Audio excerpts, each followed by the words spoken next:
salaamaaleykum wa rahmatullah maa ngi tudd Samba Set inspecteur spécialité de la formation professionnelle et technique maa ngi en service au niveau de l'inspection d'académie de Thiès tey nag maa ngi wax fii ci tuuru CRA comité régional pour la mise en œuvre de l'apprentissage. dinañu am ndaje bu mag incha allah le jeudi 9 janvier à partir de 15 heures à la chambre des métiers. ñu fa am ndaje bi mu ngi tudd assemblée générale d'information sur le projet PADIA projet d'employabilité des jeunes par l'apprentissage. Projet bi ministère de l'emploi, de la formation professionnelle et de l'artisanat moo ko initié à travers la direction de l'apprentissage. Projet bu mag la muy concerner 14 régions Sénégal yëpp. Projet bi Banque mondiale moo ko financé pour ñu mën a tàggat xale yi apprentis yi ci atelier d'artisanat yi. Coût projet bi 30 milliards la. Projet bi mu ngi durer juróomi at. Mu ngi concerner juróom-ñett métiers 8 métiers. Métiers yi nii la tëddee métier menuiserie métallique menuiserie bois métier mécanique automobile métier froid climatisation métier coiffeur métier transformation des produits agroalimentaires métier horticulteur ci couturier modéliste 8 métiers yooyu la ñu programme bi di jël en charge. Dinañ sélectionner 8000 ateliers à travers tout le Sénégal ci 8000 ateliers yi dinañ ci tàggat 32000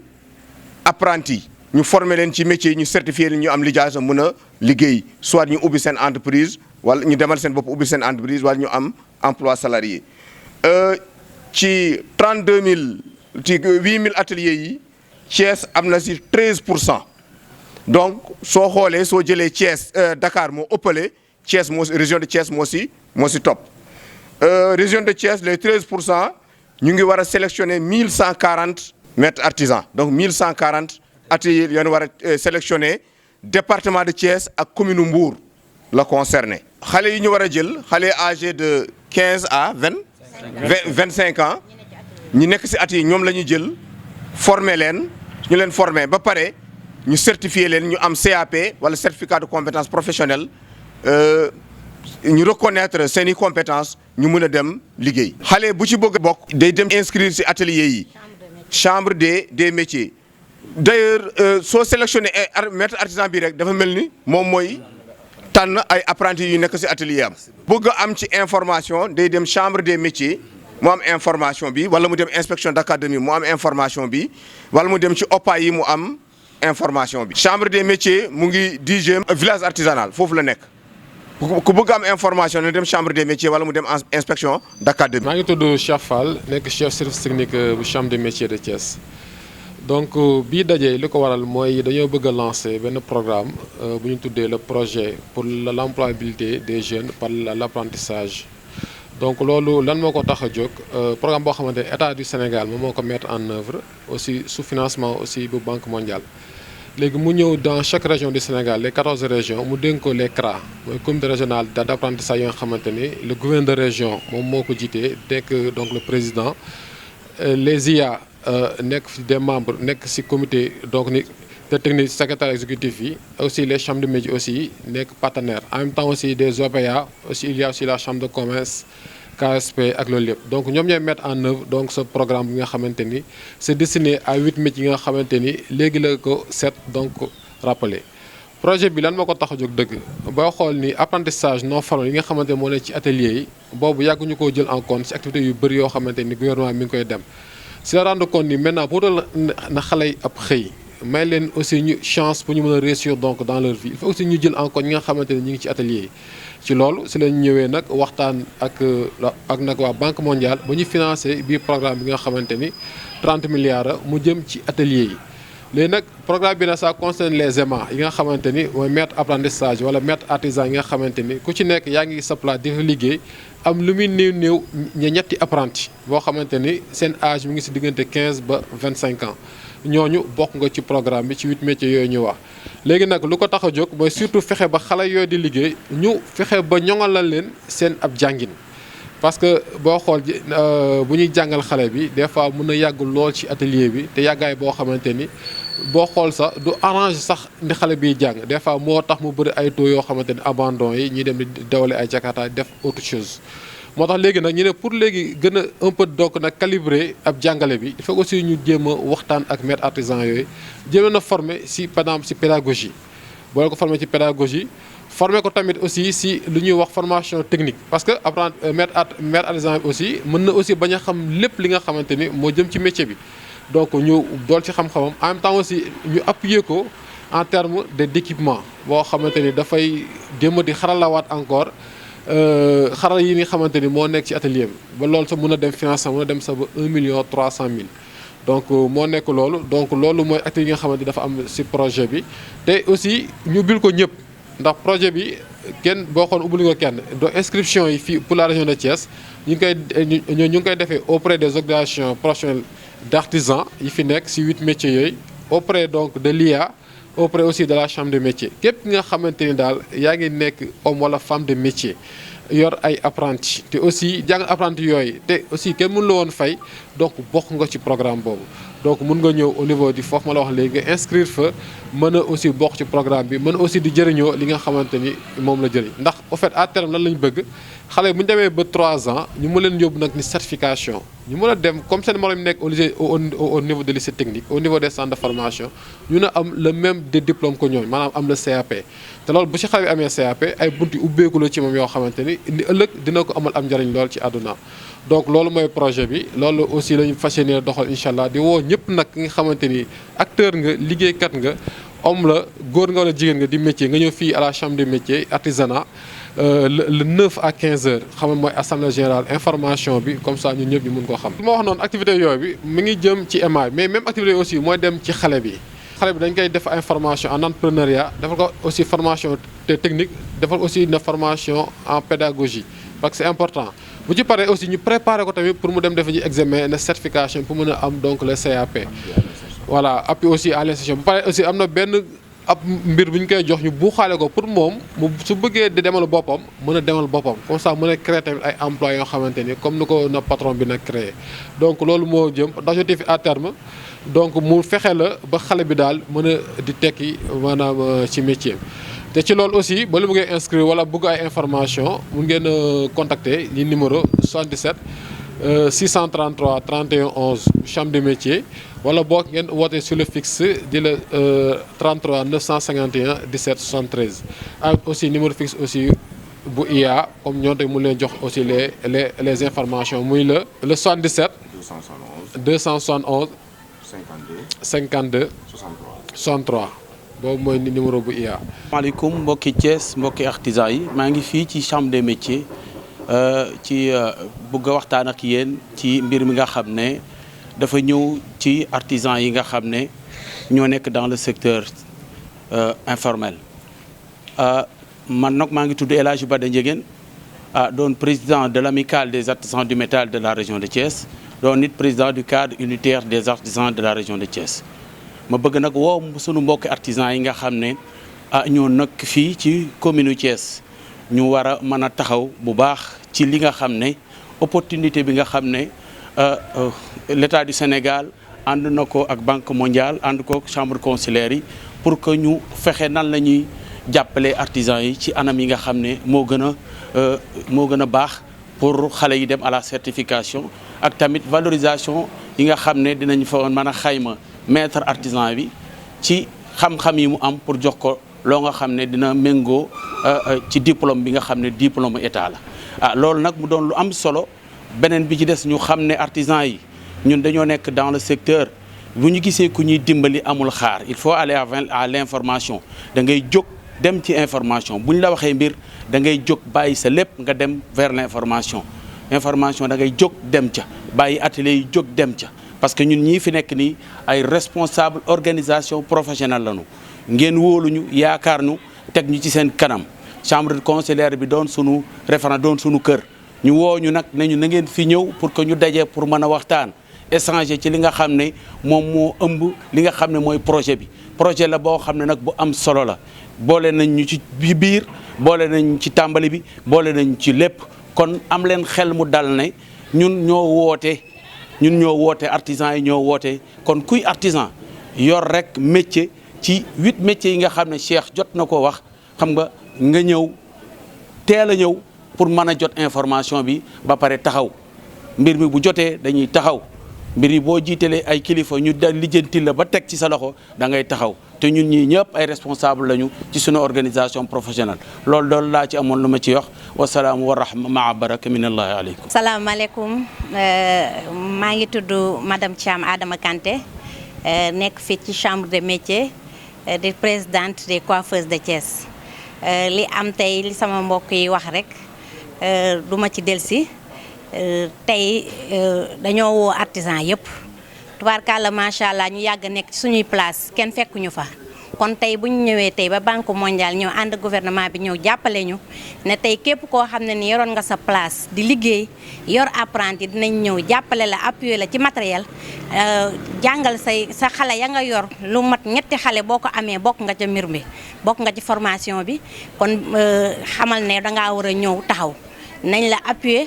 nga mën a xale yooyu nga xam ne ñu ngi ci say place nga mën leen a jàppale jàngal leen ba ñu am certificat boo xam ne dañ koy reconnaître partout ci Sénégal dégg nga ba pare appuyer xale boobu bu génnee nañ ko jox diplôme ba pare jox ko kit boo xam ne dina mën a demal boppam tubaarkàlla macha allah loolu yombul te bu ñu la ko joxee nag opportunité boo xam ne da nga ko war a saisir ñu ngi woo ñëpp chambre de métier assemblée générale bi 9 janvier à 15h ci chambre de métier Thiès yëpp la ñu woo fii ba Xombal tubaarkàlla fii ba Thiénaba fii ba Mbour yéen ñëpp coiffeuse yi yéen ñëpp ku bokk ci association coiffeuse koo xam ne yor nga métier am coiffeuse ak métier yi ñu woo yëpp xamal ne yaa ngi ci biir nañ la jàppale ci say matériel jàppale say xale bu ñu paree mën a dem baa nga embauché leen ndax seen métier day fekk mu ñoŋ ngoo xam ne tey boo mënee dem xale yooyu nañ la mën a taxawu sa place kon tubaarkàlla woo nañ ñëpp xam ne tey jii daal loo xam ne lii lu ñëpp soxla woon la bu ñu la woowee ba di la ca jàppale da nga caa war a jiitu kon woo nañ ñëpp bu kenn manqué macha allah. asalaamaaleykum mbooloo mi maa ngi nuyu ñëpp man la Ousmane Sow président Revas ku wax Revas xam ni Sénégal moom Revas moom tumuranke wu fi. mooy regroupement des vrais artisans de l'automobile du Sénégal mbir mi nag ñu woote nii dafa ñëw ci temps ñëw ci loo xam ne xëy dafa jot ndax ku wax artisanat xam ne artisanat lu jëm ci secteur bii vraiment dañu bàyyi woon ci gannaaw mais nag yàlla def na jàmm ba xam ne état ak banque mondiale taxaw nañu gestu xool li ñuy daj ñu jóg pour jàppale ñu pour dimbali ñu ci jàppale boog dimbali boobu nag.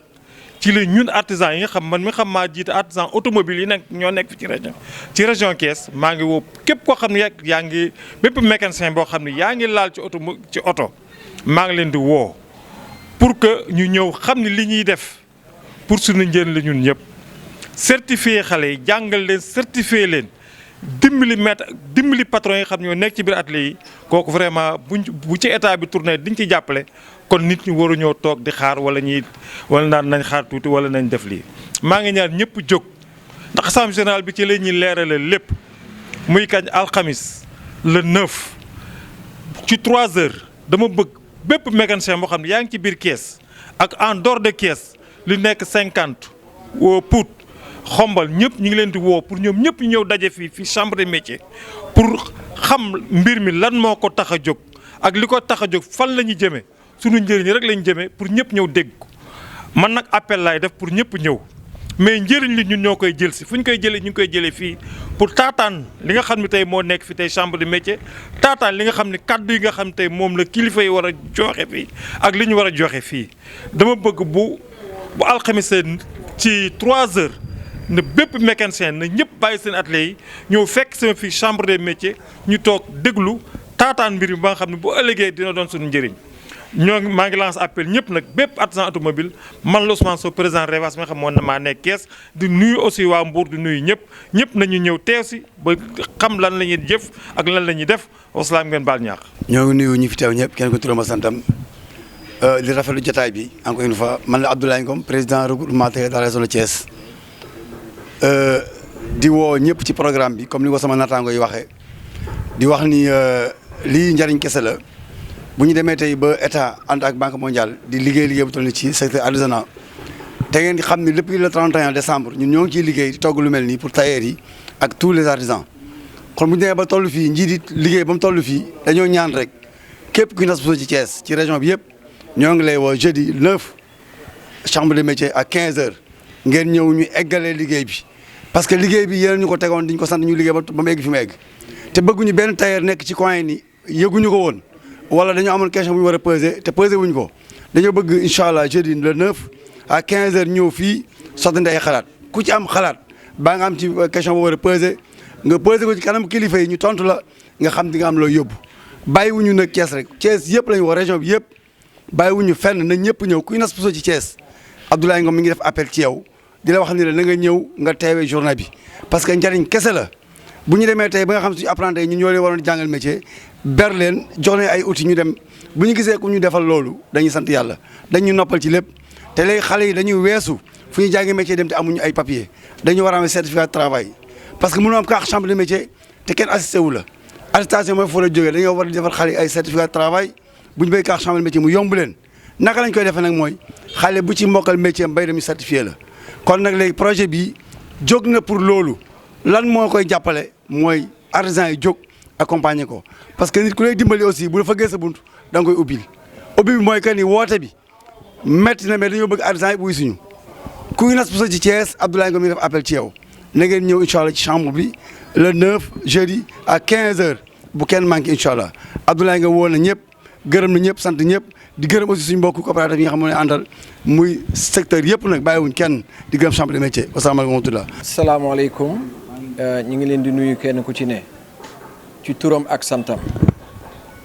di am mbégte bu rëy rëy teew fii tey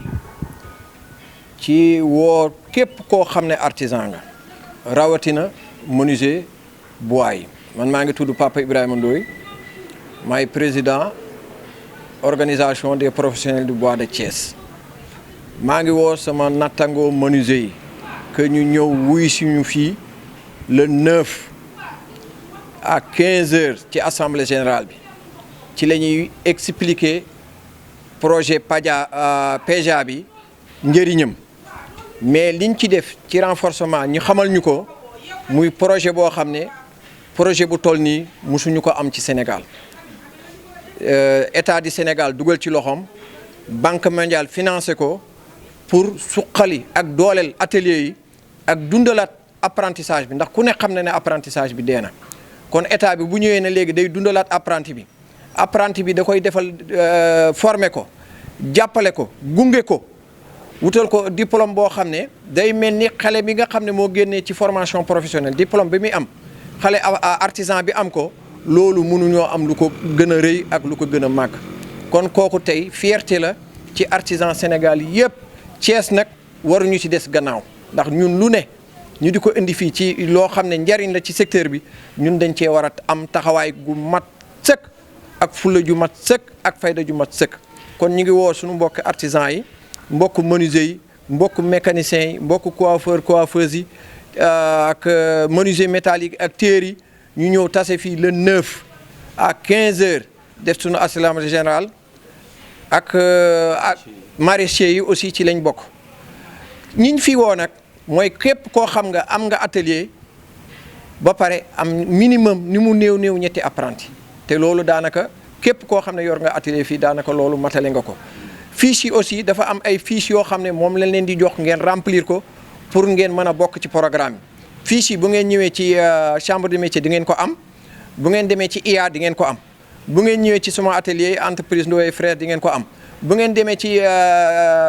CADEPS di ngeen ko am bu ngeen demee ci Adama Kanté di ngeen ko am bu ngeen demee ci Ablaye Ngom di ngeen ko am bu ngeen demee ci Malaw mécanicien bu ko bëgg dana ko am kon fiche yi fexe nañu ba mu jege leen comme jege na leen nag da ngeen di dem jëlir fiche yi ngeen mën koo remplir balaa le 31 ndax le 31 mooy date collective képp koo xam ne remplir oo fii ak le 31 doo mën a bokk ci programme bi ndax programme bi aussi danañ fi jël lu mat junni